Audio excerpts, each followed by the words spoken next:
please start by introducing yourself? I'm Sarah Kalish. I'm the pastor here at First United Methodist in Wadesboro, and I'm in my 6th year. I came about 5 years ago, and that's what you do in the Methodist Church. You move around a lot, and this church has a lot of heritage. It's over 200 some years old. So they've had several different buildings, and they have a history. They talk about Francis Asbury, who's very important in United Methodist Church, had preached somewhere in the vicinity and all that kind of thing. But anyway, when Elizabeth started the barn quilt project, I really wanted to do something, and I was trying to figure out what am I going to do, because I would have done a cross, but as she and I talked, they'd already had several crosses made. I like cats, but somebody had already done something with cats. And so I really wanted to do something that sort of left my mark, because I'm not going to be here forever, and I'll move on. And so Elizabeth and I were talking, and she said, well, do you want to do the church? Because this church has been here a long time, and it's a very strong part of the community, even though our membership's gone down. And Methodism is very strong in this county, or there's a lot of churches, maybe that's a better way to say it. So I was like, sure. And I said, will you draw it for me? And she said, I'll be glad to. So she drew it, and we worked on it. She helped me figure it out. But I just felt like our church, this church here, is important not just to the members, but Anson Singers is a community project. It's been involved in the community for a while. We practice here. We have our programs here. Our sanctuary probably holds more than the other sanctuaries, and so we've had some important events here for the community. And so a lot of people come here when the community does their Lenten luncheons, and we always do Monday, and that tends to be the day that most people come. And so most everybody has been in our sanctuary at one time or another. So I just felt like it was a church that people could recognize, and it needed to be part of the story of Wadesboro. So over the years, what are some of the bigger events that the church sanctuary has hosted since it's so big? Well, I know before I came, there's a gay men's chorus called One Voice in Charlotte, and they came and did a concert, and it was pretty important to the community to make that statement. I know they've had several funerals here that weren't members of another church, but they needed a bigger space, so they came here. We've looked at different opportunities to have persons here. At the district of the United Methodist Church, we've had some events, like all the churches in our area come together here because this is a bigger place to meet. And the Presbyterian Church, they were hosting the Charlotte Presbytery, which is their governing body, so to speak. And their sanctuary really wasn't big enough for what they needed, so they used our sanctuary but had their lunch over there at their church. So that was sort of neat that they could use our sanctuary and that kind of thing. So,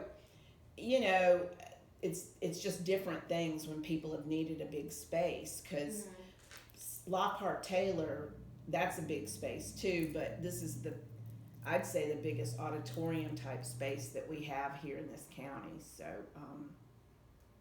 it's just right now we haven't used it a lot. Yeah. But we are meeting in person right now. We started 1st of October. I hope it stays. You never know what goes on. But I listen to the bishop and my district superintendent on what we can do and what can't do.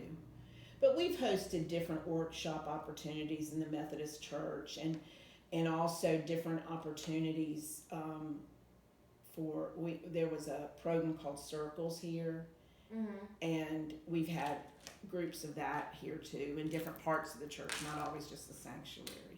But this is a big building, and we have a small congregation because attrition from Anson County. A lot of the kids that grew up here have gone other places because what they want to do job-wise is not offered here.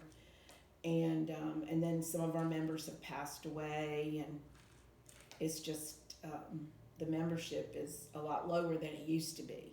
Because they built that sanctuary in 1960. Well, in 1960, it did look like they'd need like something that housed 500 people, because we still had all the mills here and all that kind of thing. So there's pictures, which I can show you, of a sanctuary that's packed full of people. And even one of our members that's a teacher, she moved here, but she's probably been here 20 years. But she remembers when she came here, like, I guess it was late 90s, maybe, something like that. She said you still was hard to find a seat. So I'd say it's in the last 20 years that it's slowly been going down. And it's the same at the Episcopal and the Baptist. It's not unique to our church. We don't have lots of young people, because children, youth, or young adults, because they've gone other places. Yeah. So, but it's still, we're very proud of the sanctuary. And so for the members, I think it means a lot also to have it up there. Right. So obviously the burn quilt is something that is a good way to showcase what Anson has. What is something that you think that this church has brought? Because I mean, you could put anything on the burn quilt. Sure. What made you pick your church? Well, it was something that was unique to me, or to a small group of us.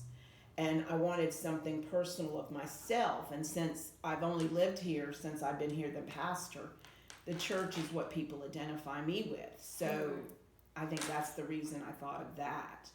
And I wanted to do something that was a religious symbol, but it was also a symbol that most everybody knows. I mean, anybody that goes to the bank next door sees the church. Yeah. And, it's just a part of downtown. So what brought you to Anson County? I know you said you move around a lot, but my district superintendent called me up and says, you're going to First in Wadesboro. The interesting thing, and I don't know if this, I mean, it does reflect on the congregation, but the day after I found out I was coming here, I had a horrible car accident, which I'm not equating that, but just I'm giving you timing. So it was like April 15th, I was called and said, July 1, you're going to be the minister at First in Wadesboro. And then the next day I was driving to my water aerobics class at the Y in Charlotte, and I got hit head on by a pickup truck. And so I was it was CMC then, CMC Maine, for about 2.5 weeks, and had 4 different surgeries. It was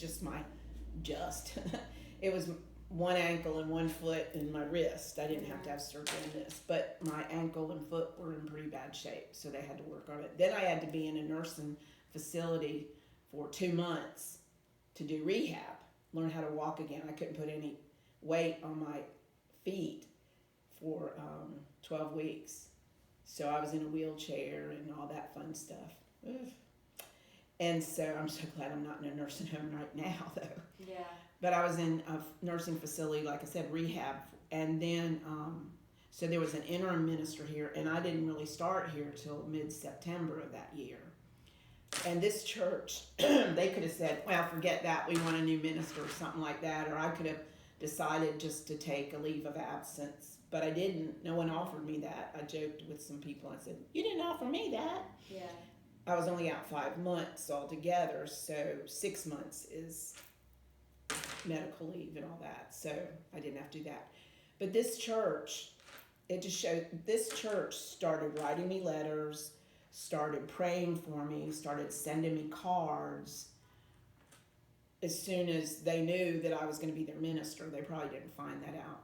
I guess not till I really got to the nursing home, or the nursing facility. I don't say nursing home, but they started sending cards, and the kids would draw pictures. And I mean, they could have been angry about what happened, but they didn't. They embraced me, and they didn't even know me.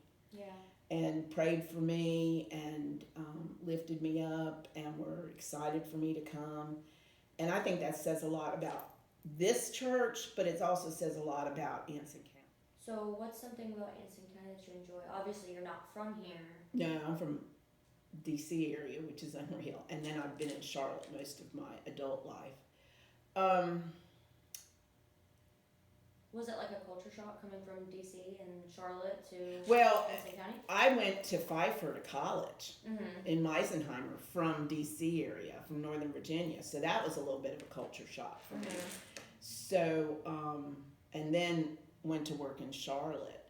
And so I've adjusted with all of it because some of my appointments have been rural and some in Charlotte City proper and stuff. So there's a culture shock. There's things about Anson County I love, and there's things about Anson County that overwhelm me. And you know, I was joking with one of my friends from Charlotte. She was trying to figure out where she was going to early vote, and I said, "Oh, all I have to do is, as I drive home, look and see if there's a line, or I'll wait till the next day when I drive to work. If there's not a line, I'll run into the Board of Elections."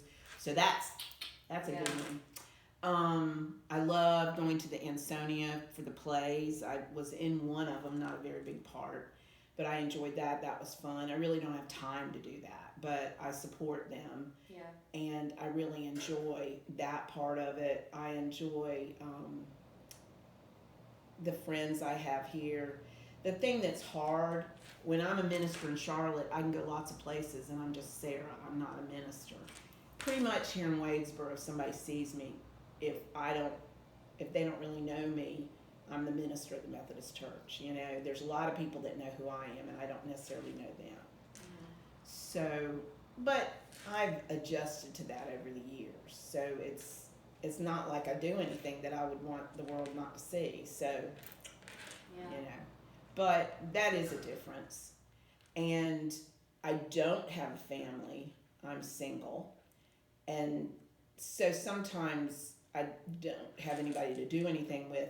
Again, though, with my age, the age I am now, I'm perfectly happy with that. I can read a book, I can watch TV.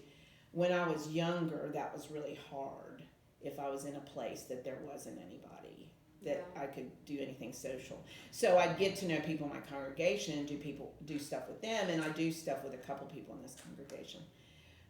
But that's not always the healthiest. You really are supposed to have people outside of that. But I've got some friends in Charlotte, and so I go to Charlotte for my doctors, and I see them and do different things. So, you know, that's healthy. I'm pretty much of an extrovert, as you can probably tell.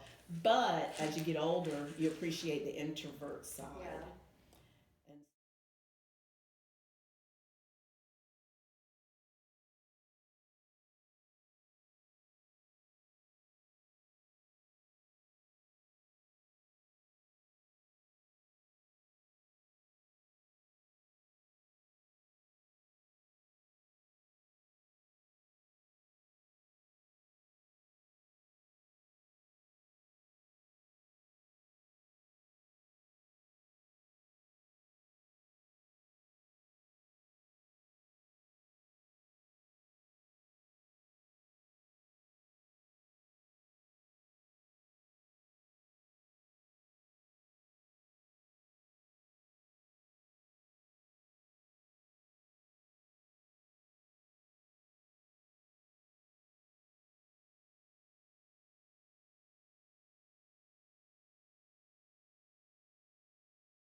So I wanted to leave something on that quilt that represented our church, because our church, First United Methodist here in Wadesboro, is a part of the community, is a big part of the United Methodist Church, and it just means something to Anson County. It's a statement. So I felt like it needs to be up there on that wall, because who knows what's going to happen in the future, and they need to know that's a part of our history.